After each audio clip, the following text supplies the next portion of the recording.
Okay, this is the second worksheet, Solve Systems of Equations by Substitution. Okay, here's a quick rundown of the steps on how to do this, okay?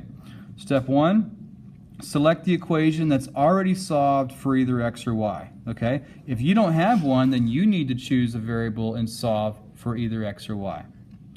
Step 2, substitute the step 1 expression for the appropriate variable in the other equation. Okay, and we're going to go through all these, so you'll see hands-on what this all looks like. Step 3, solve the equation for one variable. Step 4, substitute the known value from step 3 back into the equation from step 1 and solve. And then step 5, write the solution as an ordered pair. So we're going to do the odds, and you're going to see this in action. Okay, what I suggest is look at your two equations. If one is already solved for one of the variables, look at that. See how this is solved for x? We have x equals 9y. Okay, here's what I'm going to do. I'm going to put a parentheses around this because x and this are the same thing. Now, since x is by itself here, I'm going to find x in the second equation and circle it. That is what I'm going to replace, okay? I'm going to rewrite the second equation, but this circled x is being replaced by that 9y in parentheses. Here we go. I'm going to put parenthesis 9y, that represents the x, and now I write the rest of the equation, plus 3y equals 36. That's all there is to it. Now I suggest always putting the substitution part in parentheses, even if you don't need them. That, as you get used to doing this, okay? Later on, you'll realize when you need it or not. Right now, I look at this and realize I really don't need those parentheses. That's just 9y plus 3y. That gives me 12y. 12y equals 36. Now I divide both sides by 12 to solve for y. Y is equal to 3. 36 divided by 12 is 3. Okay, that is the y number for my solution right here. There you go. So now the easy part is to go back up to that easy equation that had x by itself here, and I'm going to plug 3 in for the y in that equation. 9 times 3 gives me 27. That is the value of x. So the solution to this system, and what I mean by that is when I graph these two lines, the place where they cross, where they intersect, is 27,3. Okay? That is how it works. So let's do number 3. Number 3 is, I'm going to zoom in so you guys watching on your phones can see a little better also. Okay, number 3 is x equals 4y plus 3, and then x minus 2y equals 27. All right. Here's the one that has a variable by itself. X is already by itself. X is the same as 4y plus 3. So I'm going to put that in parentheses. I go down to my second equation and I'm going to circle the x. The one that was by itself in the first one, I'm going to circle in the second one. Now I have to rewrite the second equation, but I cannot use that circled x. Instead, I'm going to write this. So I'm going to write this first, all in parentheses. That just took the place of the x. I still have to write minus 2y equals 27. There you go. So now I'm going to combine my like terms. As I look at these parentheses, I actually realize I don't need them because this isn't multiplied, it's subtracted. So actually I can ignore the parentheses. I have 4y minus 2y. That gives me 2y. That's gone. All I have left over here is a plus 3. On the right hand side I still have 27. Now this is a step that you've probably seen many times throughout the year when we're getting a variable by itself. Sometimes we box this term. We've done that a lot. And then you ignore that and you get rid of the other stuff. Opposite math here and here. 27 minus 3 will be 24. So I have 2y equals 24. I divide both sides by 2.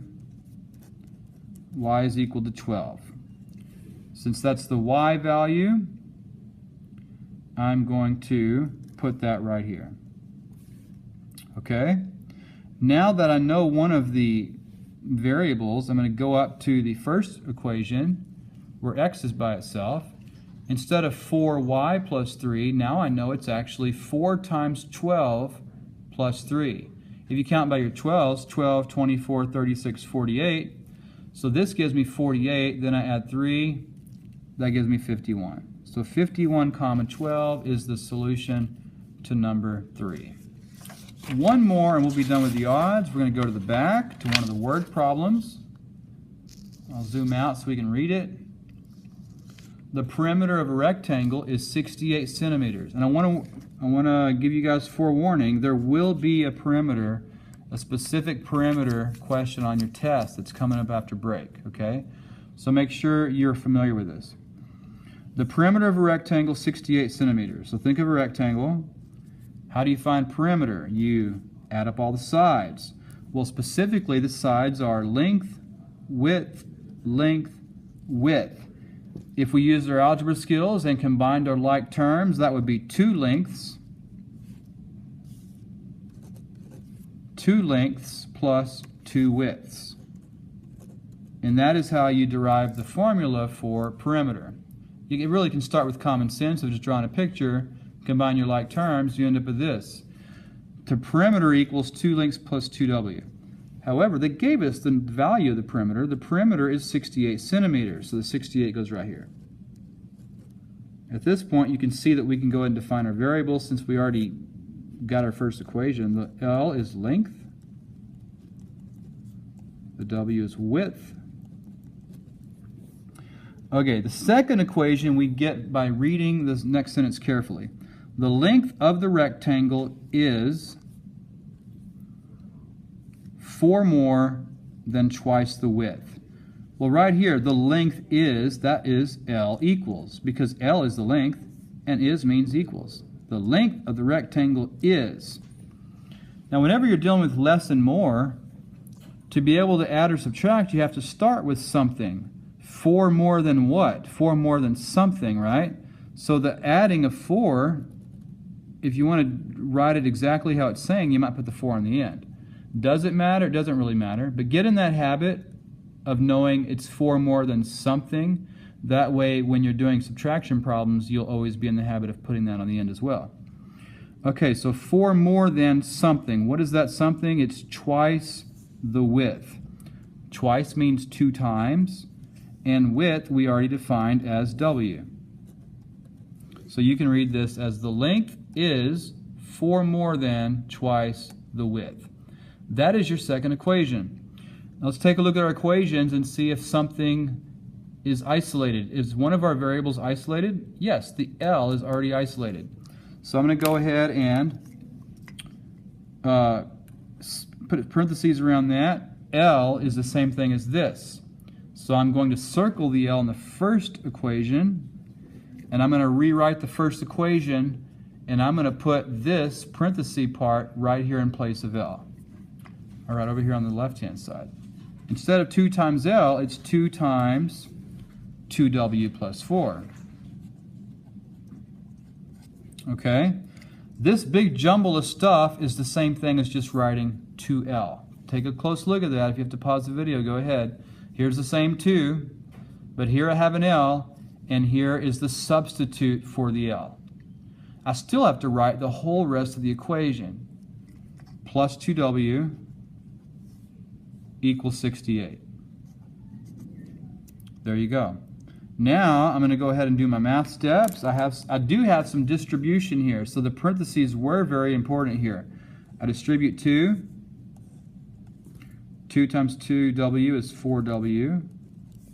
2 times 4 is 8. And just rewrite the rest of the problem. What can I combine? I can combine 4W and 2W. That gives me 6W.